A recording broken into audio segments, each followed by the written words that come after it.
Hi friends. అరే షాప్లో నేను కూర్చున్నది మా మమ్మీ లేదనుకుంటున్నారా? మా మమ్మీ ఉంది, యాక్చువల్గా మా మమ్మీ కూర్చుంది కానీ వెనకాల ఉందనమాట, కనిపించట్లేదు. కొంచెం నేను అడ్డ అయిపోయినా, నేనే ఆమెను కవర్ చేసేసిన. బయట అయితే ఫుల్ వర్షం పడుతుంది ఈరోజు. చూడండి మొత్తం హెవీ రైనీ సీజన్ వచ్చేసింది, వర్షం పడుతుంది. మా రాకిని కూడా మేము ఇక్కడ కట్టేసుకున్నాం, ఎందుకంటే వర్షం పడుతుందని. అది పైన ఒక్కతే ఉంటే ఏడుస్తుందని చెప్పి ఇక్కడ కట్టేసినాం. లాస్ట్ కార్నర్కి బయట కూర్చుంది కామ్గా, ఏం చేయాలో తెలియక.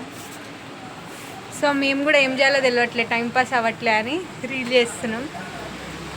వర్షం పడుతున్నప్పుడు ఏదైనా తినాలని ఉంది, కానీ మా తమ్ముడు మా డాడీ బయటికి వెళ్ళడం వల్ల ఇంట్లో ఎవరు లేరు. షాప్లో మా మమ్మీ చూసుకోవాలి కాబట్టి ఇంకా నాకైతే ఎట్లా చేత కాదు. అంటే మన చేయాలంటే ఎవరో ఒకరు హెల్ప్ ఉండాలి కదా.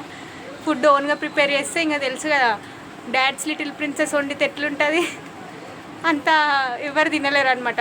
మనది మనం కూడా తినలేము, అందుకే వండట్లేను, ఏం తినట్లేము కూడా. కానీ తినాలని అవుతుంది, రేపు ఎల్లుండో ట్రై చేయాలి. సో బాయ్, ఇంతే.